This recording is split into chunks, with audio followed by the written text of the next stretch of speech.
illegal ham in the face. But bro, where's the banjo? Some Cleveland sports shows try to give you hot takes, but only one can give you a big old piece of hot ham. Welcome to Illegal Ham to the Face. Talking all Cleveland sports. And don't forget our Fat Boy Tuesday, where we also ham it up with some fun food topics. Without further ado, let's serve up some ham. Here are the Ham Boys, Fatty, and Big Bry. What's going on, everybody? Welcome on into another wonderful episode of Illegal Ham to the Face. I am Jared Fatty Bates. He is Big Bry. My brother, how are you doing? How was your holiday? Oh, man. Can't complain. As far as holiday and eating and spending time with family, it doesn't get much better than that. You're going to get a lot of this today. There's a lot of OHs coming out of the woodwork already in the comments. 6 years in the making. I wouldn't expect anything less. Yeah. You want to talk about that game here in a little bit? To the victors go the spoil. Absolutely. Yeah, no, I'm not going to run from anything. I'll talk about it for sure. By the way, I thought the Jeremiah Smith touchdown wasn't a touchdown. Yeah, it wasn't a touchdown, and it seemed like the guys on the broadcast agreed. And I kind of hate that it wasn't a touchdown, because when you slow it down frame by frame, I'm pretty sure a lot of us can agree it wasn't a touchdown. Yeah. But to the naked eye, it's like, oh yeah, that's a touchdown. What are they even looking at? That's what I was kind of saying to the guys that I was watching the game with. I'm like, that's a touchdown, But then when you slow it down to every single millisecond, then you're like, oh. I mean, if you're going to go through all that, technically he's not a touchdown. But I didn't have a problem with it because it was clear. It's not like some Michigan player hit him and jarred the ball loose. I mean, in the 80s and the 90s and the 2000s, before we're nitpicking every little thing, that's a touchdown. So, it wasn't a touchdown, but I'm okay that they called it one. We'll get into more of that here in a little bit. Today's show, we're going to talk about another Browns loss, Bry. What I dare say was a very bad loss for your Cleveland Browns. We're going to recap Thanksgiving tonight, how we did on Thanksgiving. Everybody's safe travels. And then we're going to get into, because it is cold as shit outside, and my sister was making soup. So we're going to get our top 3 soups. It's been a while since we've done soups talk. So we'll do our top 3 favorite soups. Sure. And then we will go from there. Obviously, trivia tonight is brought to you by City Dogs Cleveland. It is your turn for trivia tonight. So we got that. Other than that, Brian, you got any shout outs for anybody tonight? Well, certainly there's been a lot to be thankful for over the last week and over the last year, really. But the only shout out I got is for you. I'm thankful for you and all the work that you put in to this show. And, you allow me to just show up, have a good time, and have some back and forth with you and, chop it up about sports. Like I don't get to do as much as we used to when we worked together. So thank you for your hard work, everything you do behind the scenes, because you are the engine that makes it go. Now, I feel a little bad after I was ripping into you last week. So, so this is me getting on your good side now. No, but hey, it takes 2 of us, bud. And for people that don't know, I mean, we're 5 years into this, and this kind of just all started at work when we worked together, because this is actually what we did at work during the winter when it was, the doldrums of January and February. We would just sit out, split wood, talk sports. I mean, we would do top 3s all the time. We would do talk food at about 10 o'clock, about an hour before lunch, because everybody was hungry and trying to figure out what we were doing for lunch.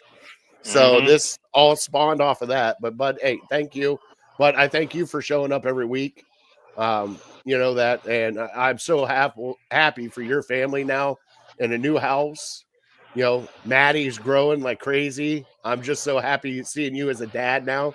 It's kind of awesome on my side. Very cool. Yep, I'm enjoying it too. All right, we still haven't seen Justin in the comments, and yeah, we'll get into that. So let's do the trivia real quick, and then we'll dive into the Ohio State Michigan game, and then we will talk about the Browns. So let's do our trivia. Let me play our sounder for us, and then we will we'll have some fun with it.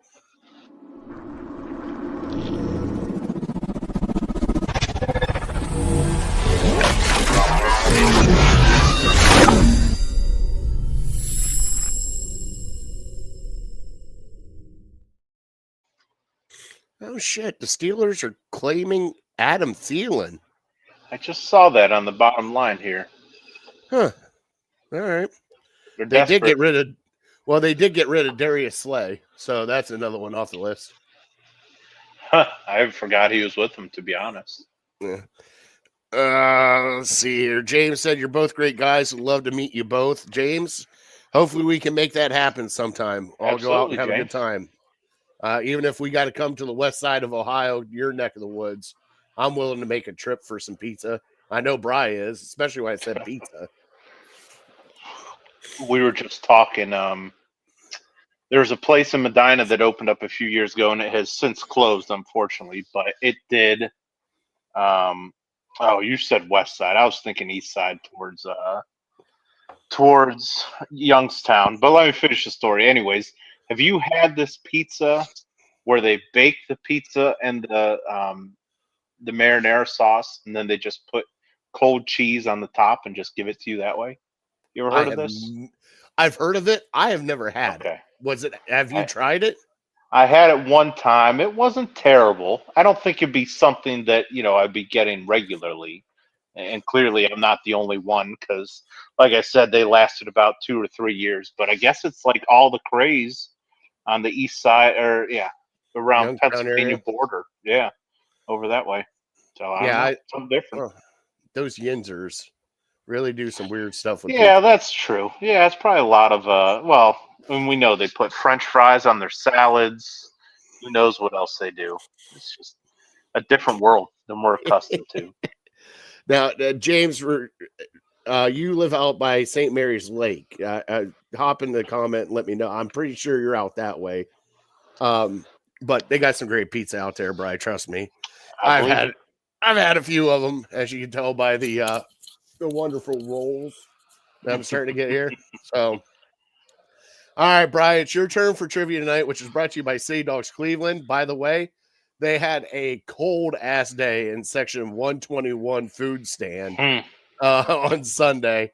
I got to see pictures. Beth sent us some pictures, and man, they were bundled up in there with 40-mile-an-hour winds and everything else. So, shout out, hey, be thankful for the friends of City Dogs Cleveland, the guys that do all the volunteer work, the guys that go out and do the food stand there at Brown Stadium, the guys that do all the stuff social media wise for City Dogs Cleveland. Thankful for them because they're doing God's work. They're trying to get some dogs some good homes, and we've been partnered with them for good God, since we started pretty much, right? Haven't we? Seems like it. Been a very long time. But we love them. And like I said, if you can't adopt a dog, you can always volunteer, donate, do whatever you can to help out a city dog from City Dogs Cleveland. And go check them out on all their socials at City Dogs CLE. They'll have videos of dogs that are adoptable. They'll let you know when they have their $21 adoption weekends, stuff like that. So go check them out.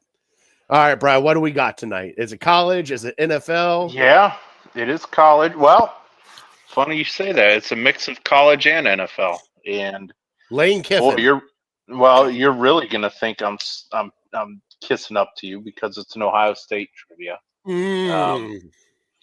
And it's more about, I hear all the time about these great receivers from Ohio State. So I'm going to test your Ohio State receiver trivia in the NFL. Okay. Since 1990. So of all the Ohio State receivers drafted since 1990, who has the most career NFL yards, receiving yards?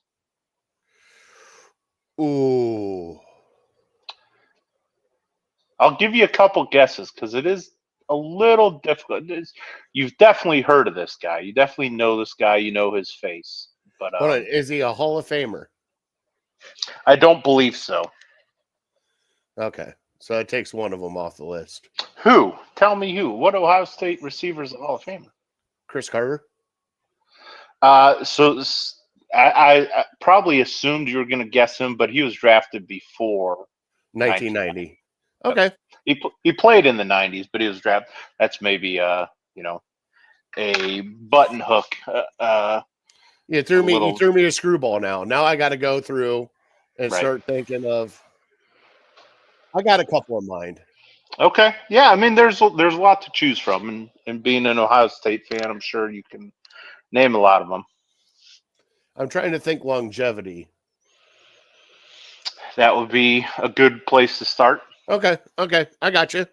All right, well, Bri, let's get into our semi-Cleveland headlines. Let's play the sounder, and let's talk some Ohio State and some Michigan, buddy.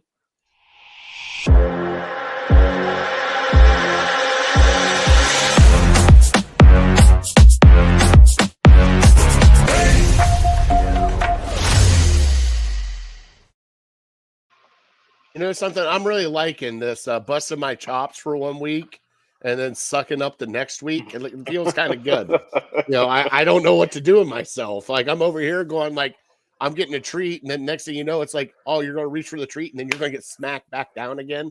Like, you know, one of those. So I'm waiting for the other button hook to come in.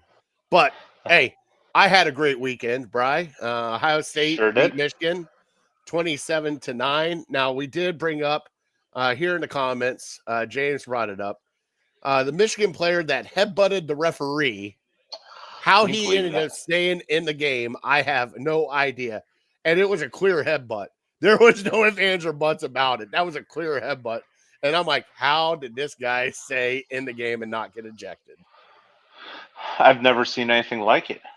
Now, I think, in retrospect and hearing a couple other people talk, like I think he was trying to explain himself that this so-and-so guy was headbutting me and like, here's what he did. But one of the dumbest things I've ever seen a football player do. But yeah, you're absolutely right. As soon as I saw it, I'm like, oh, he's gone. That guy, and he's a pretty good player, but yeah, he's kind of a knucklehead sometimes. So yeah, yeah, chalk it up to things you've never seen other than the Ohio State Michigan game.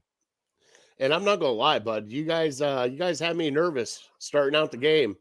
Early on, you guys drove down the field, and then the interception, and then the field goal, and I was like, oh shit, here we go again. And I started watching it, and I'm like, they're not going to show up. They're not going to show up. And then, tell you what, Bo Jackson, I know he's not as big as the OG Bo Jackson, but he had a hell of a game. Jeremiah Smith is just, right, he's just a different animal. Oh, my God. Like, I know he'll never win the Heisman Trophy because of where he plays at and everything else. But, man, if you want to talk about an MVP for a team, it's pretty much him and Carnell Tate for this team. And everybody's saying, Julian saying should be in Heisman. Yeah, well, when you're thrown to 2 first-round draft picks coming up, it's kind of hard to, hey, you're open. I just got to throw it to this spot. So, but no, it was a good game. Like I said, we left. I watched the first half in Columbus with my sister, and then I listened to the rest of it as we were driving back from Columbus to Cleveland. So I didn't really get to watch the second half as much.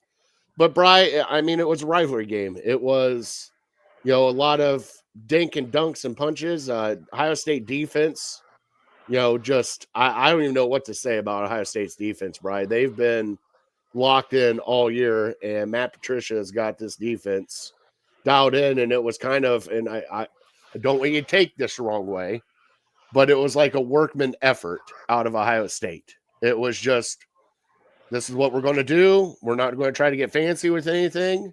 And just came in and won and then left. And, by the way, a lot better than other teams. They left respectfully out of the big house. They didn't try to plant a flag in the middle, even though Michigan players were so worried about that because they had them all lined up there because, retaliation is going to happen. But no.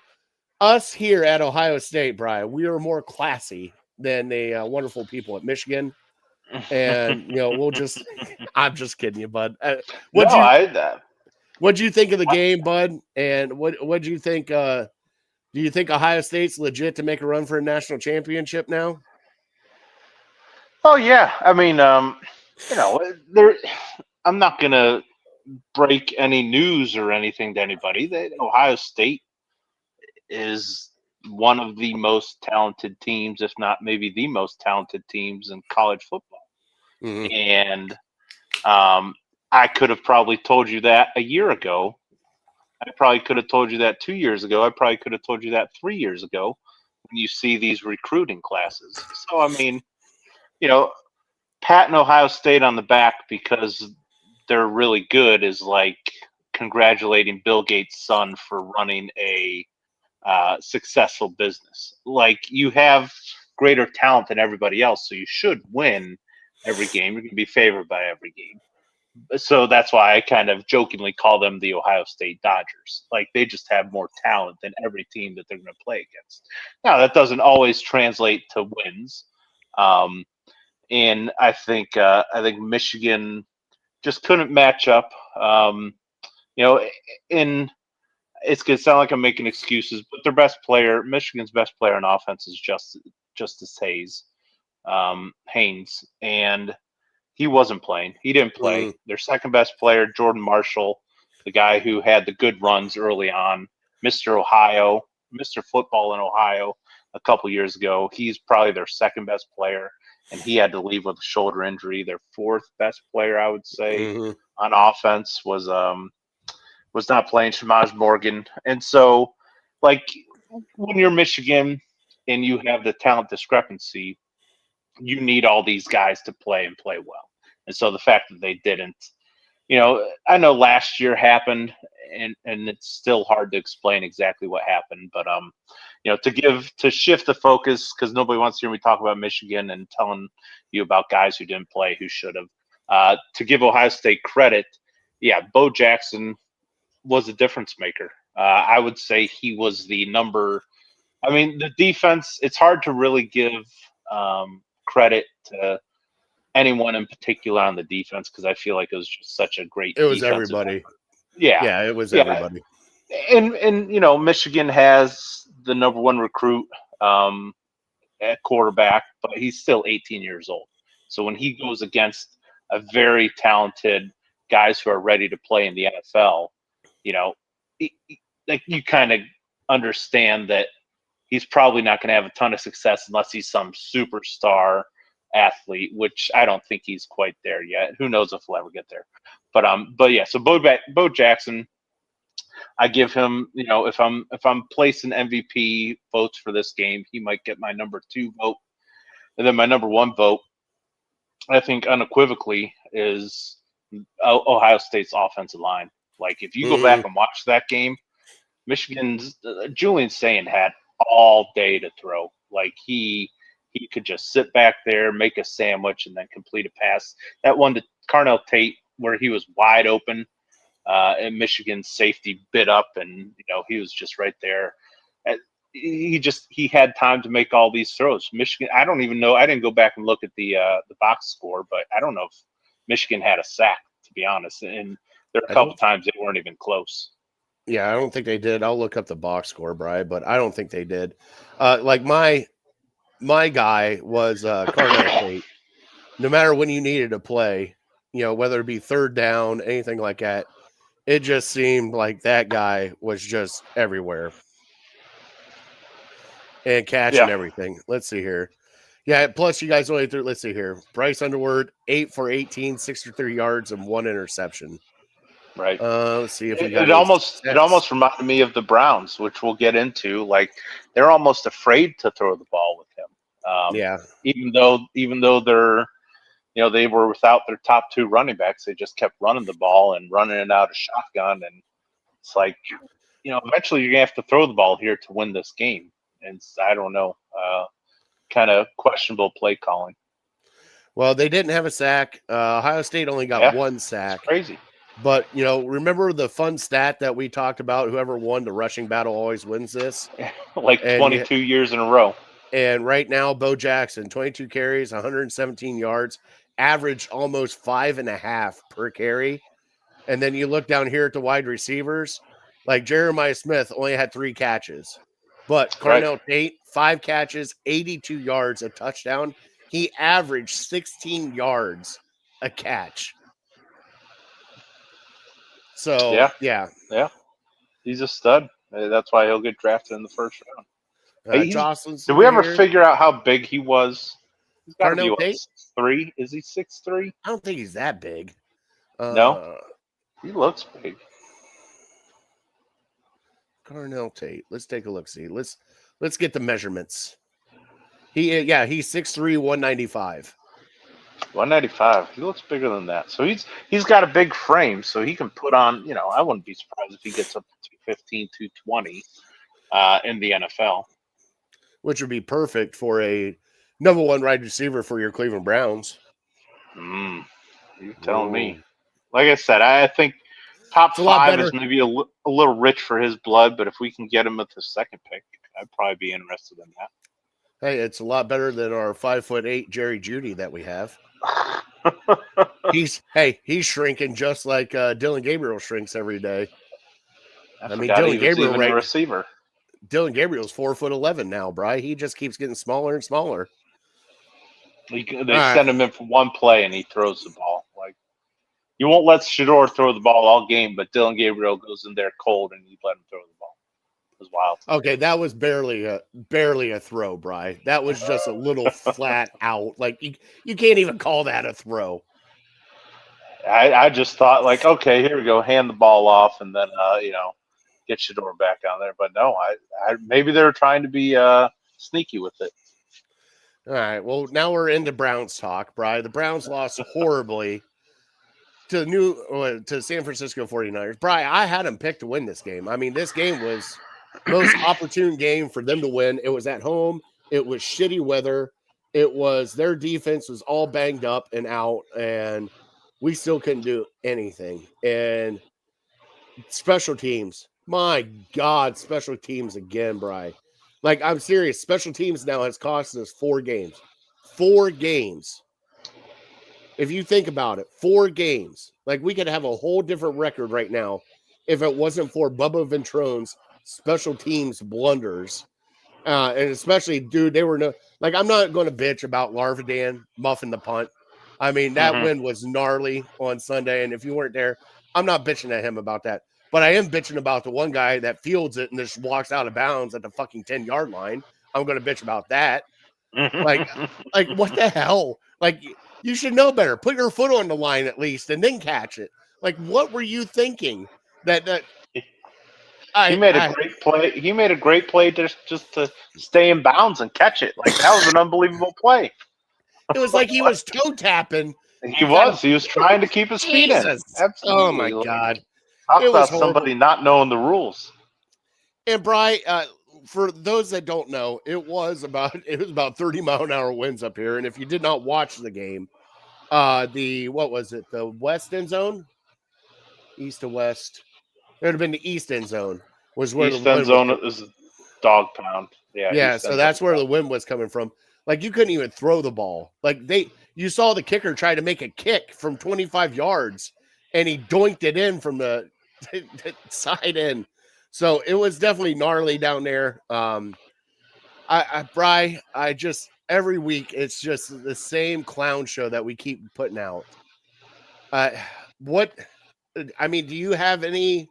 I know that Shedeur didn't pass a lot, and they did let him open it up once they got the wind behind their backs, but they didn't let him pass that much into the wind. And the one pass that he bombed out there that looked like a wounded duck to Isaiah Bond definitely shows you why. And it wasn't because he doesn't have the arm strength. It was just that wind was that nasty. Purdy didn't throw that much towards that side of the line. So, Brian, what did you think of this game?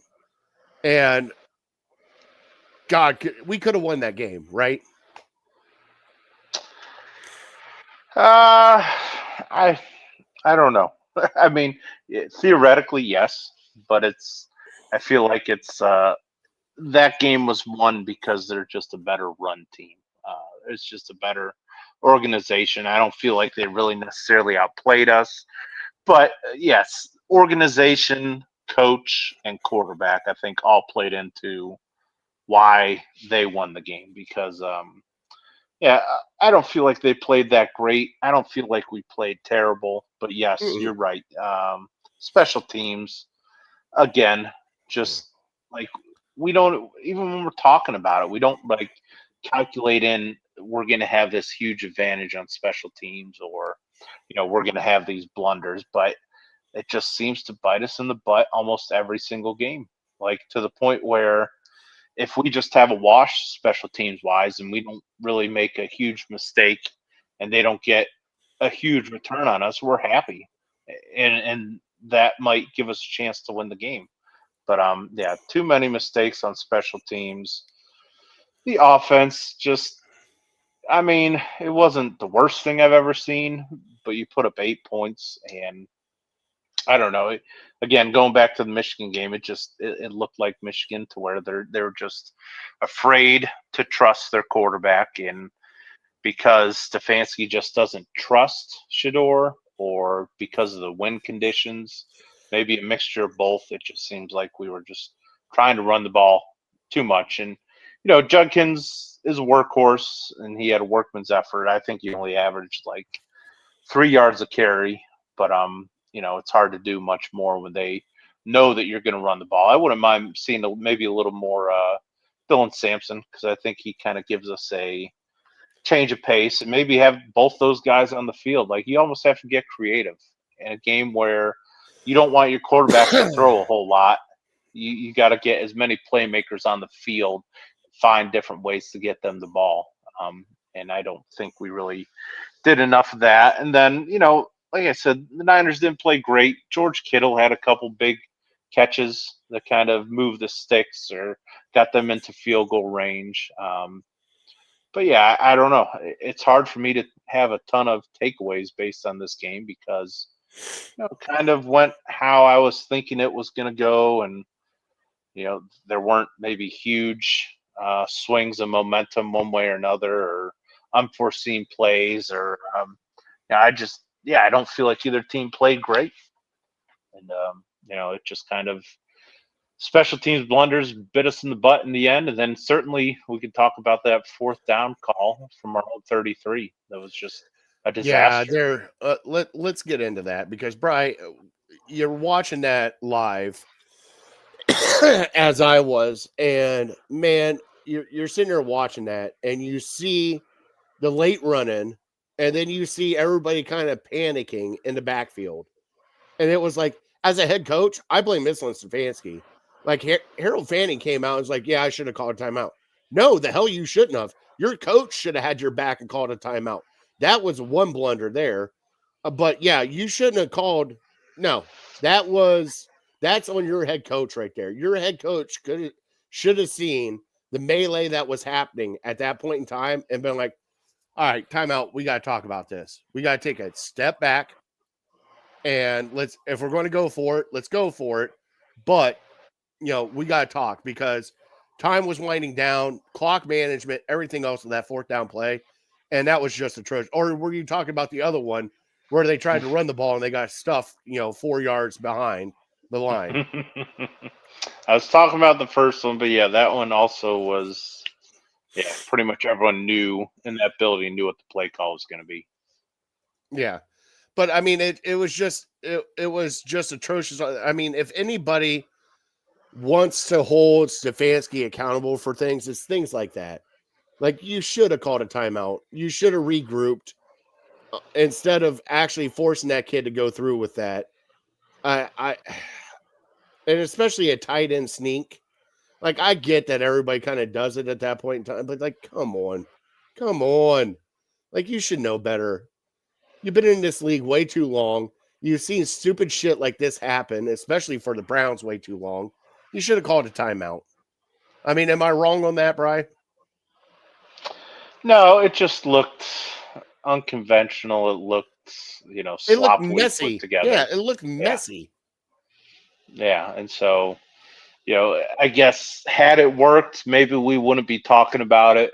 But the fact that it couldn't have gone any worse for us. It's like, what are you doing? You know, why is that even an option? The fact that he's never taken a snap in a game under center, and you're doing it from your own 33-yard line, and no, that was the game right there. Yeah, basically, they I can't remember. I'm pretty sure they got a touchdown off that drive. I think they did. But yeah, I mean that we were in the game up until then, and then the wheels just start falling off after that huge mistake. Yeah, and you said that Sanderson, he had 25 pass attempts, Brian. That's not too horrible in a game with that kind of weather and that kind of wind. I didn't think he looked horrible. The couple things that I do want to kind of clean up is especially the fourth down stuff with him. Taking a sack on fourth down. Like at that point in time, where you were at, if they're going for it on 4th and 12, buddy, I don't care if you throw it over to the state of Pennsylvania. Get it out of your. Don't take a sack. Don't take a sack. And then especially if you're running, and also learn how to slide. Daddy Dion's going to have to teach you how to slide because Jesus, that was atrocious. But you cannot take those kind of sacks at that point in time in the game. You can't. I don't care if you throw it to the other team at that point in time and throw an interception. You can't take a sack there, and especially the big sack that he took, because I think that was like a 12-yard sack that he took. You can't do that kind of stuff. But, it's a learning experience for him, too. Yeah, and this is another good week to where he should hopefully have some success and have some growing moments. He's fortunate that 2 of his 3 games are against the Titans and the Raiders, who could maybe be the 2 worst teams in the NFL. But yeah, so he's just gonna have to get some confidence and get comfortable with things, and Stefanski's gonna have to trust him. And hopefully, I know we have a lot of home games coming up, but hopefully they're not all weather like that to where maybe it didn't look like a terrible day on TV, but just knowing how the wind is when you're down there, it really wasn't going to be probably a great day for him or Purdy. Purdy didn't do a whole lot better. I think they're no. I think I was looking their passer ratings. Actually, Shador's passer rating was higher than Purdy's. Yes, by 10 points. It was Shador had a 93.6 and Brock Purdy had an 83.7. Yeah, so I don't know. I have mixed feelings towards Shador's performance. That's kind of what I expected, though. If I look at the stat line and I say, okay, 16 for 25 for 150 yards, that's kind of what I expect. Yeah. But also keeping it into perspective that I think sometimes as fans we have this picture of what a franchise quarterback looks like, what his stat line looks like, but you can't do that every single week. Go back, look at Josh Allen's stat line from this past week. Look at Matt Stafford, who's probably going to be MVP of the league. His stat line, they're nothing impressive. Mm-hmm. So you can't do that week in and week out. But when you watch the game, you're like, yeah, he can't be doing that. And until further notice, I'm still of the mindset that we're taking a quarterback in the first round next year. But that doesn't mean I'm not excited to see what Shador has. That doesn't mean I wouldn't be willing to bring him back next year and let him compete. There's flashes there. He had Jerry Jeudy wide open, overthrew him, and we'll get into the, sideline scrum between those 2 little shitheads. But even the pass to Fanning, there, you can see it there. You can see, you don't see that with Dillon Gabriel. All right. And right. This is the Shador love that I will actually give. At least it's exciting, and you can actually expect maybe a deep ball. Even the flutter pass that he threw into the wind, it was like, oh shit, there it is. He threw it. We don't get that from Dillon Gabriel. Dillon Gabriel doesn't do shit like that. I've never seen Dillon Gabriel pass more than a 20-yard line. But at least this kid is trying to spread it out, trying to get it downfield, and we need to open up this run game. But Bry, he's a rookie. Now, I got asked this question by Brian Phyllis. Bry, would you, in the third round, drafted Shador over Dylan Gabriel? Yeah, I would have. I mean, I definitely would have taken Shador before Gabriel. I think he's a better prospect. I probably, who knows? Maybe I would have drafted. I don't know. I feel like we got some good players in the second round. So yeah, third round. It had that rewind time, and we took Shador in the third round. I probably would have been pretty happy. And here's the comment from Bobby. And Bobby, thank you for tuning in to the show tonight. You're a new person here, but like, I understand we did it with Harrison Bryant. We've done it successfully with tight ends, but it wasn't the fact that it was Fanning doing it. It was the fact that it was a complete mess all the way up until the snap. And at that point in time, Bry, if it's a complete mess up to the snap, it's going to be a complete mess during the snap too. That's just my take. I mean, it seemed so unorganized, and it looked like 8 people didn't know what was going on in that play.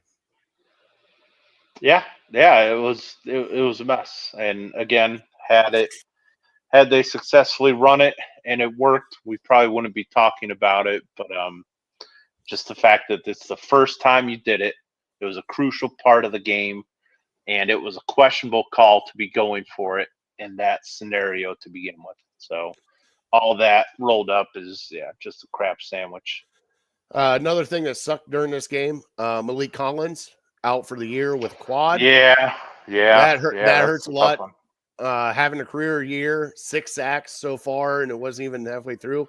Also, Bry, we did get a couple sound bites afterwards. Shelby Harris called Juwan Jennings a hoe, which was always fun. Understood why he got punched in the nuts.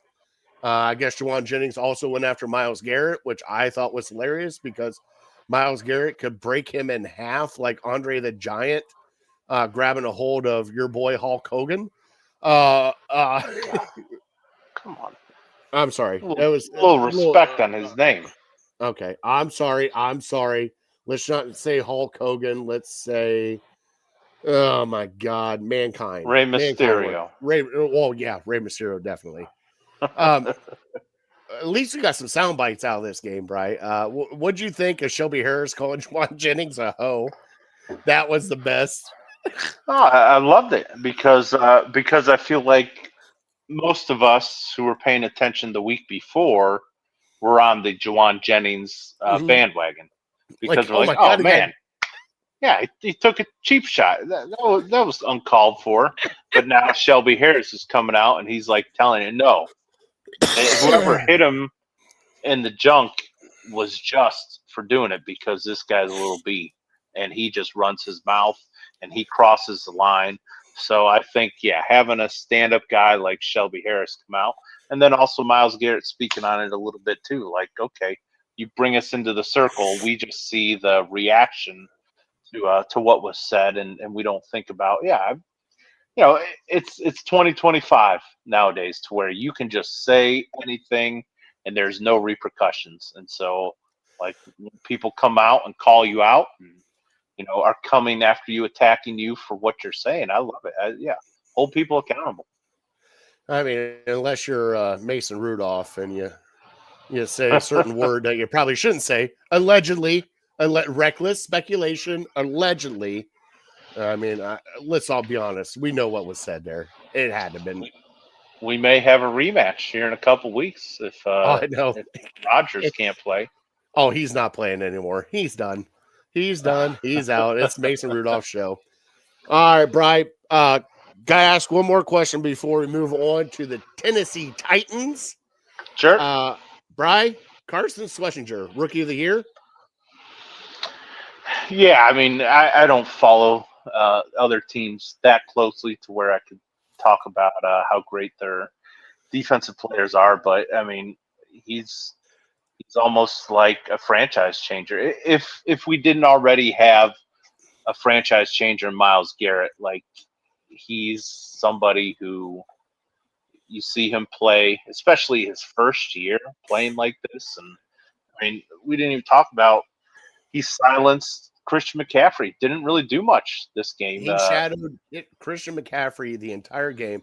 Let's give the stats for Christian McCaffrey so everybody understands. Yeah. Christian McCaffrey was averaging over 100 yards, total yards, receiving and rushing. At least He rushed he's on pace. He's on pace for 1,000 per. receiving yards and 1,000 rushing yards, which has only been done maybe 3 times in the NFL. So Sunday he had 20 carries for 53 yards, averaged 2.6 yards a carry.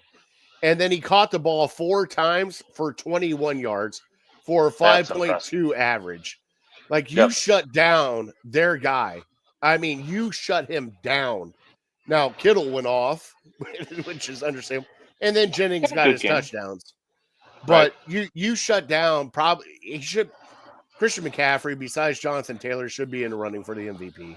It's just when Christian McCaffrey's healthy, he is just a different animal. And Bri, I love that he's a different animal because that gives you I would love to have a Christian McCaffrey on this team. Maybe Dylan Sampson could turn into that role. It could be, yeah. I mean, certainly McCaffrey was a stud coming out of college, but like he's really bulked up since his rookie year. And that's why he's able to be like an all-around running back. 100% defensive rookie of the year. I'd even probably have Mason as a runner-up. Mason Graham's been doing good, dude. He got in there a couple times. Myles Garrett got another sack. He's at 19 now. They showed the wrist tape. He wants to get to 25 sacks before the end of the year. I have a feeling he's going to probably end up with about 8 against Cam Ward. So we can hit that button right now. Tennessee Titans are coming in. They're horrible. We're horrible. What do you see coming up, bud? Oh, to be honest, I see a very boring game. Knowing the under, people. Yeah. Knowing Stefanski, knowing how good our defense is just going to shut them down. And Stefanski's going to go ultra conservative. Don't let Shedeur lose the game for you. Run the ball a bunch. They're going to stack the box and, like you said, hammer the under. Especially if the weather conditions are anything like last Sunday. Right? I want you to guess the under. That's what I'm laughing at. Oh man. Well, since you're laughing, I'd say 34.5. Less. Oh my gosh. That's like as low as 32.5. There's no way it's lower than 32.5. 33.5 right now. Oh my gosh. And the Browns are favored by 4.5. Terrible. Yeah, I mean, they're just predicting Cam Ward is going to have a terrible day, which he probably will. And I mean, they know Stefanski. That's a 17-10 game win right there, baby. All right, go ahead. Give me your synopsis of the game. I'll be right back. All right. Well, you're leaving. How am I going to give you the synopsis? Well, go ahead. I'll catch it later. All right. I see how you got to go to the bathroom, don't you? Yeah. All right. So Brian's going to the bathroom. All right. So this game coming up, I mean, obviously it's going to be a shit show. Both teams are not good right now, but the great thing is you have an elite defense, and not even like a little bit elite. Like they showed you yesterday that they could be absolutely amazing. So I see this being a defensive game, not high scoring.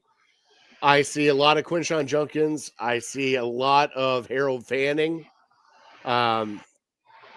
Depending on the weather, I mean, I would like to see them open up the playbook a little bit because you are playing against Tennessee.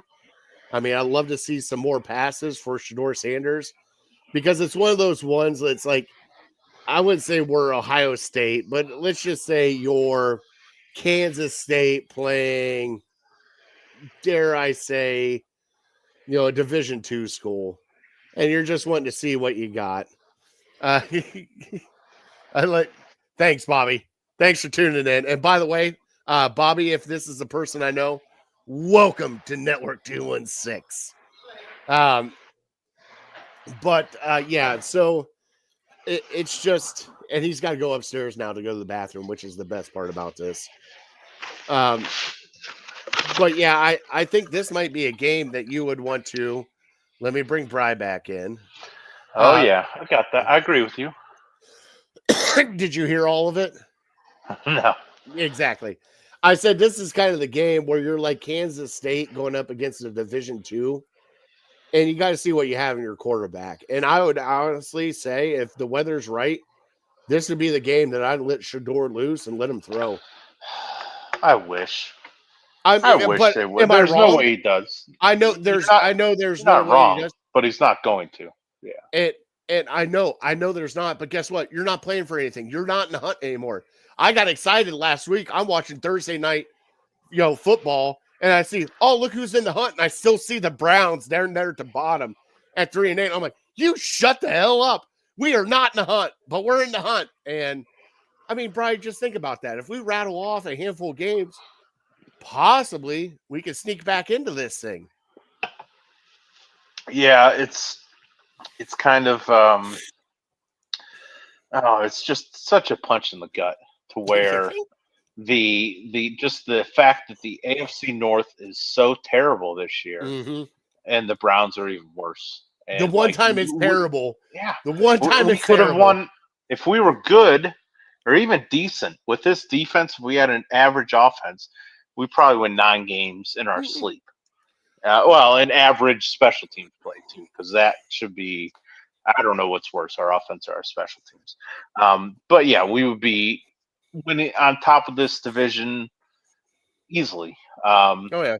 But because with Burrow going down and Lamar going down and the Steelers just being mediocre year in and year out, all we had to do was having a couple games. What was it? The Bengals game in the beginning, just make a chip shot kick, and then the Jets game, which will haunt us for the rest of the year. We win both those games. We should win the Jets game pretty easily if we just don't completely diarrhea all over the entire stadium on special teams. And so we're 5-7. We're right there, a game back in the division. And not that, at the end of the day, I don't think we'd really have a chance because we still have to play the Ravens again. Or not the Ravens. We still have to play Steelers and Bengals. Is that correct? I think so. But yeah, let me pull up the schedule. I think you just it's hard because special teams just lets you down time in and time out, and the offense just isn't going to be good. I don't care who we have at quarterback. I like Shador Sanders. I think he gives us upside that nobody really else gives us. But at the end of the day, he's probably going to throw for 150 to 170 yards, and probably more times than not have one turnover. And your defense is just going to have to be lights out every single game. And for whatever reason, kind of the weird thing is your defense is playing lights out. But we still have games like Sunday where we gave up 26 points. And I asked myself, how the heck do we give up 26 points? Our defense is so good, especially at home. Well, let me say, you give up 26 points because you're getting down at the special teams is giving you a 10-yard line to start your offensive drives. And that was one stat that they did show that the average starting field position.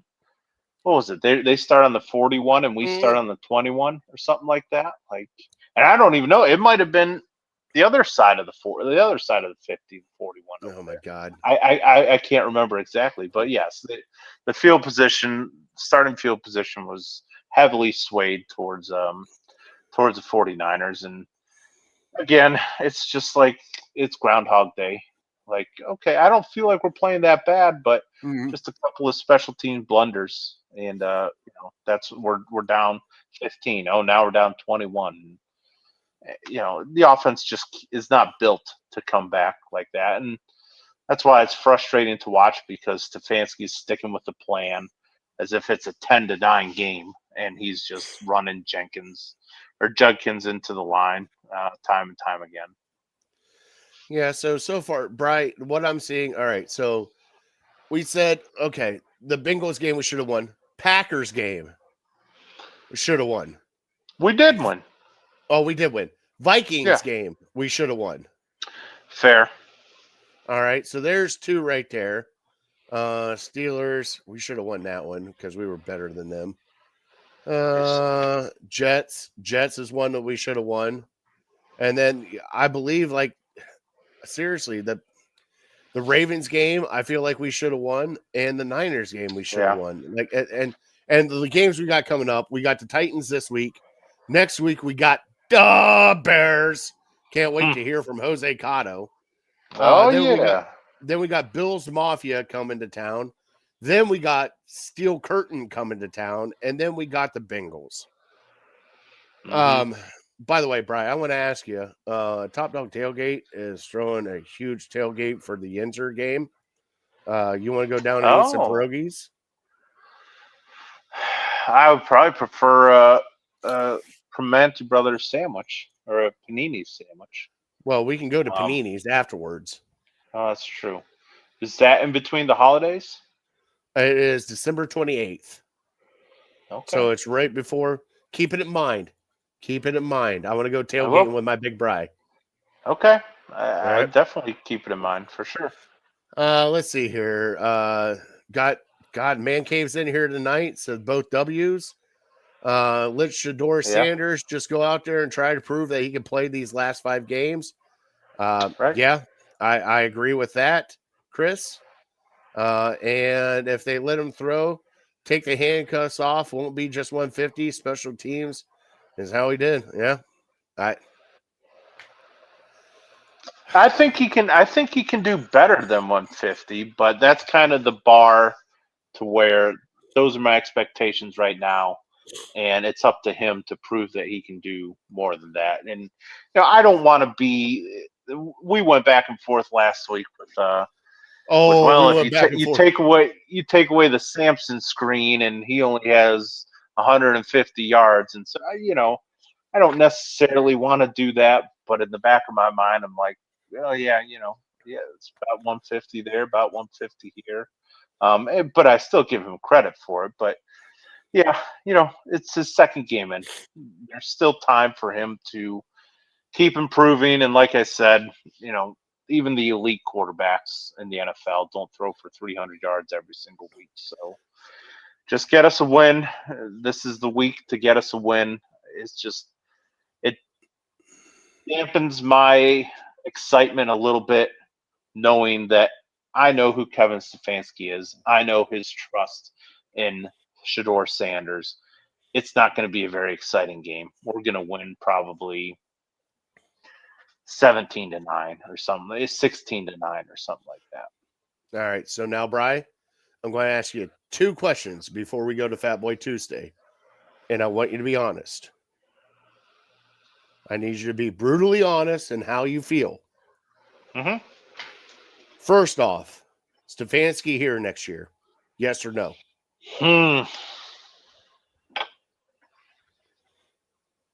Boy, I go back and forth on that like crazy. Do I think he should be here? No. But I look at what he was given this year, and it's like I don't go with your gut. What do you feel? Should he be here or should he be gone? Well, the question is, will he be here? Will he be gone? Because I don't think he should be here. I don't think he deserves to be here. Okay. But does Jimmy Haslam think, like I said, he's going to eat a green one this year, we'll bring everybody back the following year, and we'll try, with a real quarterback. But I just don't see the Stefanski offense evolving. And so it feels stagnant, doesn't it? It's just like the same stuff, we're talking about. Again, I don't know. It could be the quarterback. Maybe guys are running wide open downfield and the quarterback just doesn't find them. or doesn't, you know, able to make the throw, takes a sack too early. I don't know. It's hard for me to really see. But I just, from what my mind says and what my eyes see, what the stat book says, it's just the same stuff over and over, you know, regardless of who the quarterback is. So how can I believe that a different quarterback, a much more talented quarterback, would really be any different? The only reason why I bring that up is I'm looking at two teams right now, technically three, but two teams right now that made a change and their team got better. Chicago Bears, who are 8-3, Right. and Bri, dare I say, the Jacksonville fucking Jaguars, Yep. who are 8-4 right now. So I'm just curious. And Bri, the second one, New England Patriots. New England Patriots, yes, with Drake May. Yeah. God, Yeah. yeah, I didn't even. Well, hold on. Sam Darnold was just a new quarterback to Seattle, but no, there's a track record there. That's why I asked. Also, next question I ask: if you were the head coach of the Cleveland Browns right now, where we're at today, would you have fired Bubba Bentrone on Monday? I meant to bring this up to you. Like, it depends Brian, on what if it was me. What's your ultimate goal? Is your ultimate goal to win games? And yes, he should have been fired a long time ago. But if you really don't care about winning games this year, and you know, in the back of your head, you're almost thinking like, oh, you know, if our team plays well and he just blows it, we're firing him at the end of the year anyways. Let's just keep him around because he might make us look good, and we'll still get our ultimate goal of getting a higher draft pick. So, like, yeah, any team that was realistically trying to win as many games as possible, he would have been fired a long time ago. But I just question if the Browns are there. And I get that, Bri. I get that. It's just, for me personally, I would have fired him, good God, a long ass time ago. But they didn't want to do that for some odd reason. Because since Prefer, special teams has just taken a nosedive. They really have. Like, they have not been good for multiple years now. And this was supposed to be the guy that we had to give an associate head coach title to just to get him to come to Cleveland and coach the special teams in Cleveland. And Bri, they're still making silly, stupid mistakes. Like, these aren't like major mistakes. These are like extra major mistakes. Like, these are like, what are you doing? What are you doing? You know better. What are you doing? And you're supposed to be the coach of this. Yeah, there's certain blunders on special teams that it's hard to really pin on the coach. Like a guy muffing a punt. Is that really the coach's fault? I know. And I'm not like saying that that's what you're saying, but I'm just, you know, come with me while I take you on the journey that, yes, there's certain things that guy fumbles, guy missed an extra point, guy missed a 37-yarder. Like, it's hard to really pin that on the coach. But then you see things like, was it Malachi Corley, the guy that received the kick and stayed in bounds? Like, that, I think, is pretty easy to put on the coach. Like, maybe he just made a mistake, but you have to run through every single scenario. And that's a pretty big scenario. If this happens, we have to drill it into your brain that you just let the ball go out of bounds.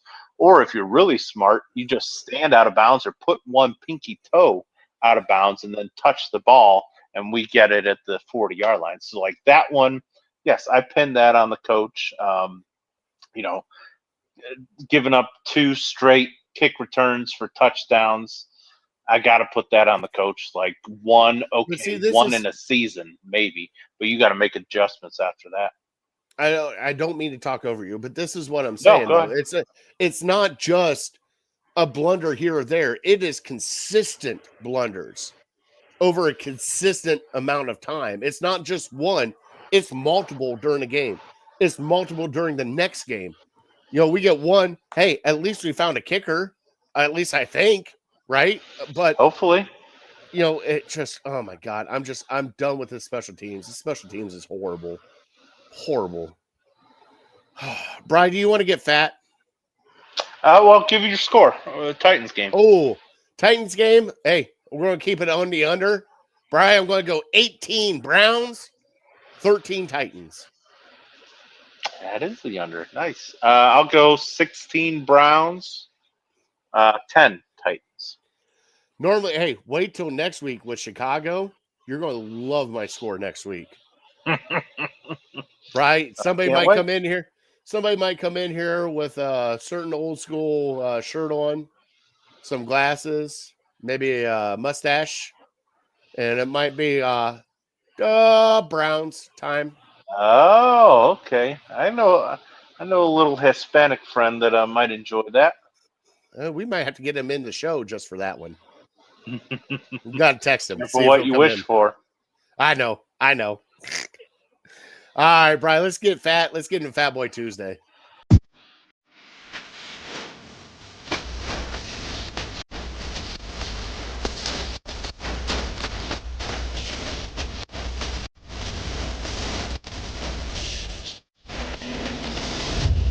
And now, it's time for Fat Boy Tuesday.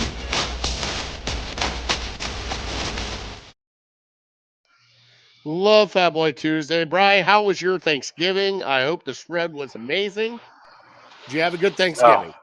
Absolutely. Yes. Definitely everything that I could have wished for. It was just unbelievable as always. All right. So, what was all on the table at the Loveless places? Name them all. I want to know every single plate you had. It's hard to remember, to be honest. But I did. Basically, we did. Well, I think technically 4. I told you last week that we went over to my brother-in-law's for steaks previous Friday. So I really just had one traditional Thanksgiving on Thursday at noon or 1 o'clock, and then traveled up to Hudson. We did Thanksgiving second half with my dad's side of the family, and we did appetizers. And then mom's side of the family on Saturday after the Ohio State Michigan game, we did appetizers there too. So that's right up my alley. Gosh, it's Hold hard on. to. Best appetizer that you kept going back to.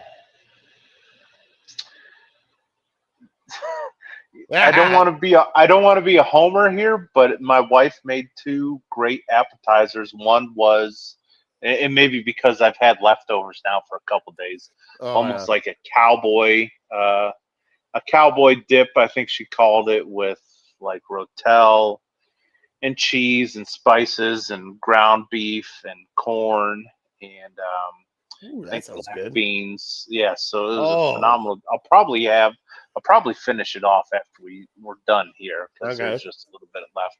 Then the other one was like a pizza dip in a cast iron skillet. Ooh. And then you have like little baguette slices with the olive oil on it. You toast them up a little bit, and then you throw the marinara, you throw the cheese, you throw the little pepperonis on there, and just it's almost like a French bread pizza. Oh my God, that sounds amazing. It's really good. That sounds amazing. Hold on, besides your wife's, what was the best one that you had? Oh, man. One that's kind of at all of our events, and I really don't have it other than family gatherings, but just kind of a sucker for it, is the big, it's not sourdough, what is it, like pumpernickel bowl, bread bowl with the what I'm talking about? Is it with spinach artichoke dip? Yeah, with Or spinach peel dip, off. some sort of spinach dip. Yeah, you rip it off and you dip it in there. Yeah, I always get that. Whenever I see it, I'm always getting a couple of those, and they usually go fast. So yeah, that's, maybe add that to last week with my underrated sides. All right, Jocelyn. So my sister and my brother-in-law are both in here for this, and I got to lay out everything that we had, Bri.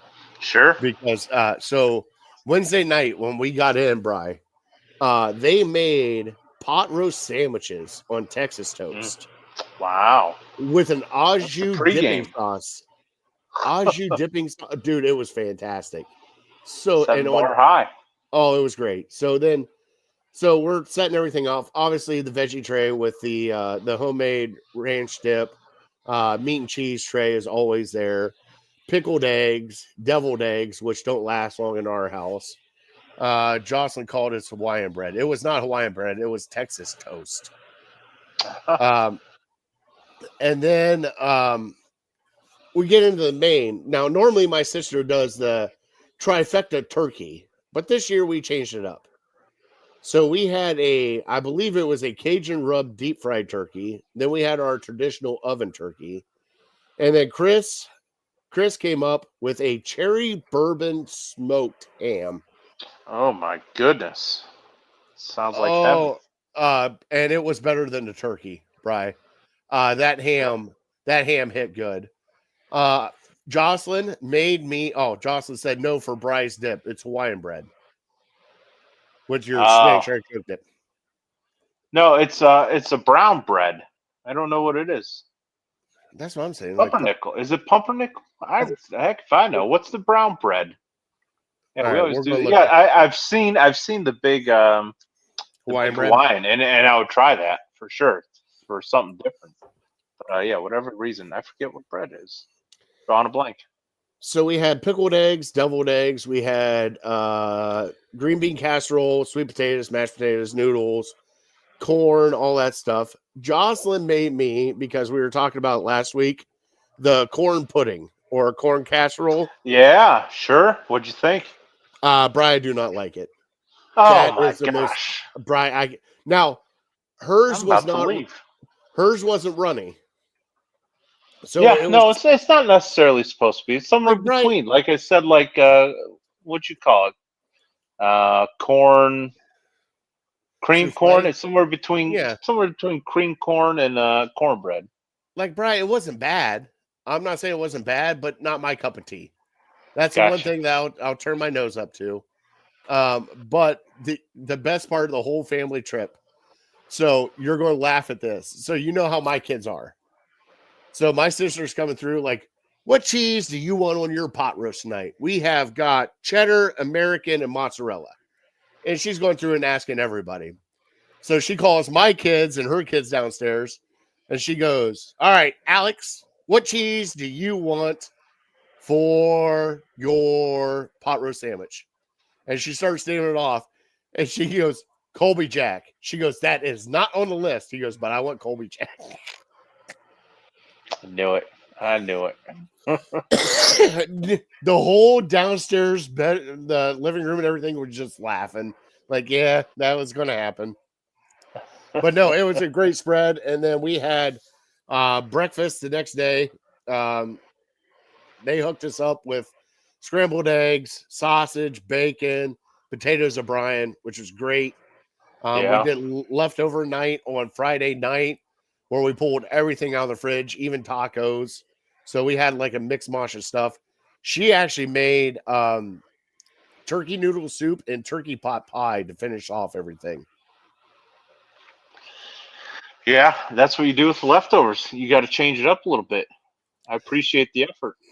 Like tonight, we did turkey noodle casserole with the cream of mushroom, cream of chicken, what was left over from the turkey that my sister gave us, and some mixed vegetables in there. Just quick, easy dinner. But no, it was a great time down there. We had a blast. She made banana bread, dude. She put on. I'm telling you, this is like her Super Bowl, and like it was, dude. And any vegetable you want on a vegetable tray, it was great. We had a great time. I can't thank her enough for having us in, putting up with us for the 4 days that we were there, and catering all the food. But man, I have got to get that cherry bourbon glaze from Chris, because it was, she made 5 loaves of banana bread. I could get down on some banana bread right now.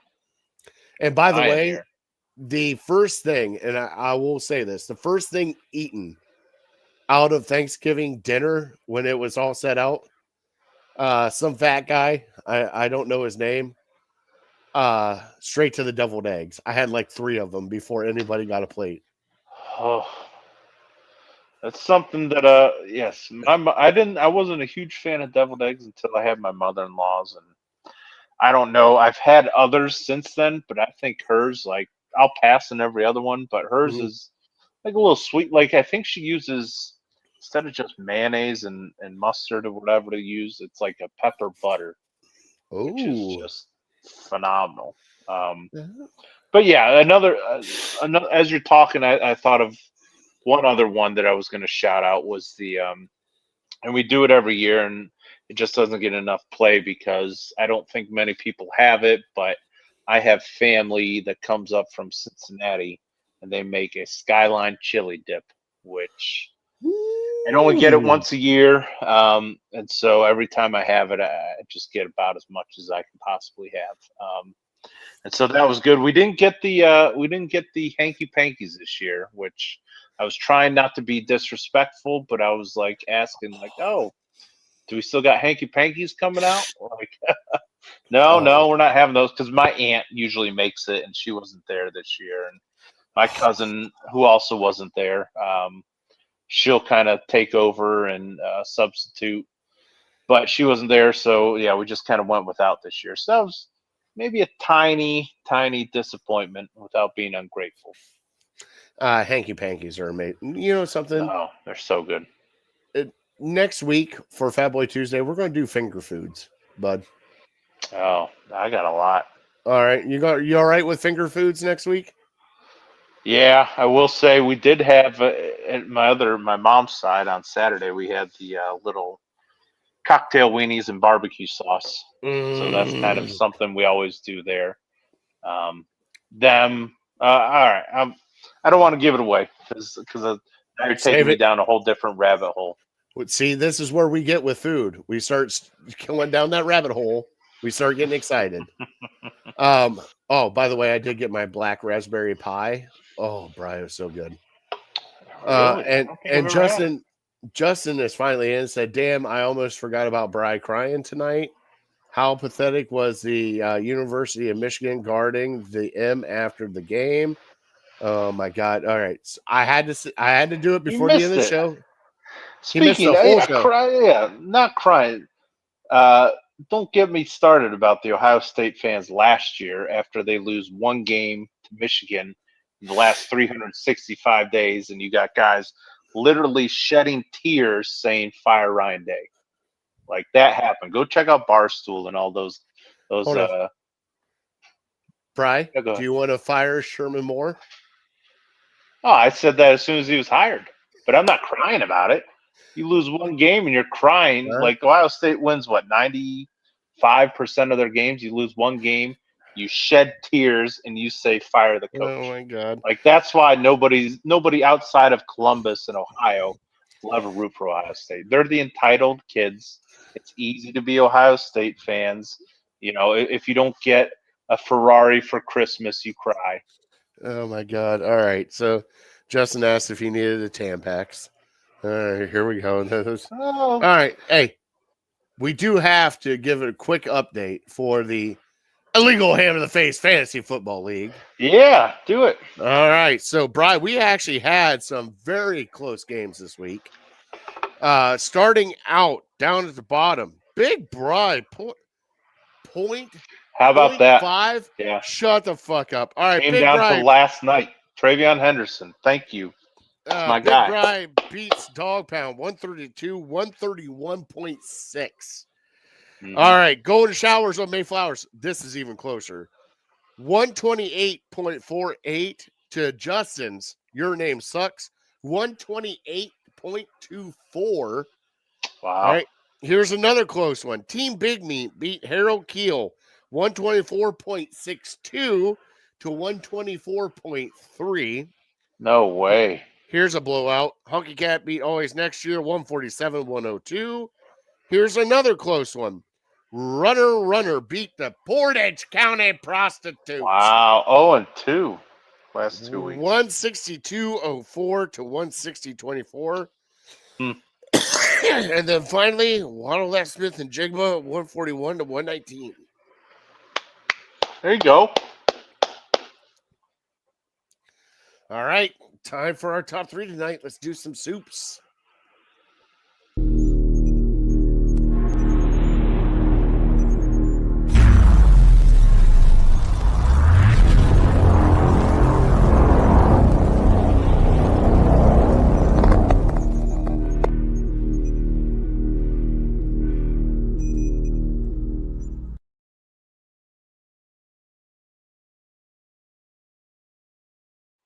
All right, Brian, let's do our top 3 soups tonight because it is soup season.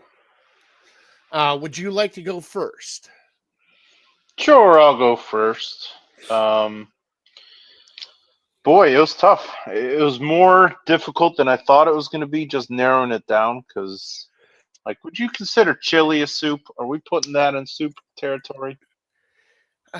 We can. I think that's kind of a different I won't. thing. Okay, I won't then. I'm taking chili out Because of I there. mean, chili be number 1, right? Yeah, yeah. I mean, if done right, which a lot of times it's not exactly how I like it, but if I could do it myself, and I think there's a couple recipes out there that are just on fire. So I'll take chili out of it. So my number 3, believe it or not, I'm going broccoli cheddar. I think Ooh. it's the only acceptable way to eat broccoli with a bunch of cheese, and Okay. so I'll put that at number 3. I'm going number 2. I was thinking about putting like tomato bisque there, but if I'm just eating it as is, I almost need a grilled cheese to go with Oh, tomato yeah. bisque. So if I'm just judging it based on the soup, I felt like I was kind of cheating. So I'm going chicken noodle, just because it's just a staple. It's the constant. Whenever you're sick, that's what you go to. And again, I've had some bad chicken noodle soups, but if done right, I think it's really good. And then my number 1, it's hard to pass it up just because it's super unhealthy and super good. It's loaded potato soup. Oh, that's a great one. My sister chimed in. Chocolate. Oh my God, cheddar broccoli potato soup. I love that. Jesus, God. Cheddar Well done. broccoli potato soup. My God. Justin chimed in. 1 Tears of Wolverine's soup and Ann Arbor snow. All right, so he's going to go that way. Brian, number He's 3 for entitled to. me is I'm going to go with you. Even though you do need a grilled cheese, you obviously need a grilled cheese for it. Tomato soup. There's Yep. just something about tomato soup on a cold day coming in and getting tomato soup. Number 2 for me, Bri, has got to be a beef vegetable soup. Nice, hearty, just on your bones. And Bri, I'm with you. Number 1, loaded baked potato soup. There is Hard to beat. something about a loaded baked potato soup. It's just now. Do you do the, cheddar cheese, the scallions, everything on top of it, all that, For and sure. bacon bit? Absolutely. Yep. Of course, bacon bits, right? Of course. Of course. Jocelyn said mom's veggie soup. Yeah, that's up there too. She makes a good veggie soup. All right. I have a potato recipe that is healthy. All right. Send it to us, Justin. Brian and I will try it out. Absolutely. All right, Brian, it's time for trivia, and then we will close out the show. Yep. All right. So you gave me an Ohio State and NFL trivia. Let's do it. Yes, I did. Give me the Ohio State receiver that has been drafted since 1990 to have the most receiving yards in the NFL. I am going to go with the current offensive coordinator for the Ohio State Buckeyes, Brian Hartline. Ooh, I didn't even think of him. No, not It is Brian not Hartline. him. Oh, Nope. shit. All right, now I got to go back. Second go at it. All right, so give me one more. Yep. Here's your hint. Your one hint, then I'll give you another one. He is retired. He is retired. Not David Boston. Not currently playing. Not David Boston, but kind of same time frame. Oh, kind of same time frame with David Boston. Oh, Christ. What's his fucking name? Why am I not? I have it on the tip of my tongue and I can't think of his name. All right, give it to me, Bri. I'm sorry. Here's another hint. I was watching him on TV when I asked you this question. Galloway. There you go, Joey Galloway. How about All right. that? All right. Woo. Isn't that a good one? That is a You good one. think all these guys recently coming out that some of them, I think McLaurin might be kind of He's close. he's getting close. I think there was some discrepancy. I think he maybe only has 9 or 6, maybe 7,000 yards, but Galloway had like 1,100 yards, which is Now- surprising to me. Now, Justin, I already asked if you would have shown up at the beginning of the show. I already asked about Chris Carter, and it was 1990 and further. So Chris Carter was prior to yeah. drafted prior to 9. Yeah. And honestly, I can't remember. Was he drafted? Do we know that for certain? Who, Chris 'Cause I Carter? know he had, because he had some issues in college. I thought he was drafted. He might have been because Okay. remember he went to the Eagles first, and the Eagles. God damn you! Now you're making me search stuff. No, it's time to go. You think? It was time to go 20 minutes ago. It's all right. All right, everybody. We are here at the end of the show. We want to thank our troops and first responders. Also, we want to thank everybody in here tonight. Chris, Jocelyn, Justin, oh my God, Bobby, who is a new one. Mike is in here. James is in here. So thank you, everybody, for joining in tonight. You guys will see us next week at 7:15 is what we're going with now here on YouTube and on our X account. So, or at least Network 216 X account. So, Bri, God bless them. God bless you. God bless America. All right. We are definitely uncorked, unloaded, and we will see you guys next week. Have a great night.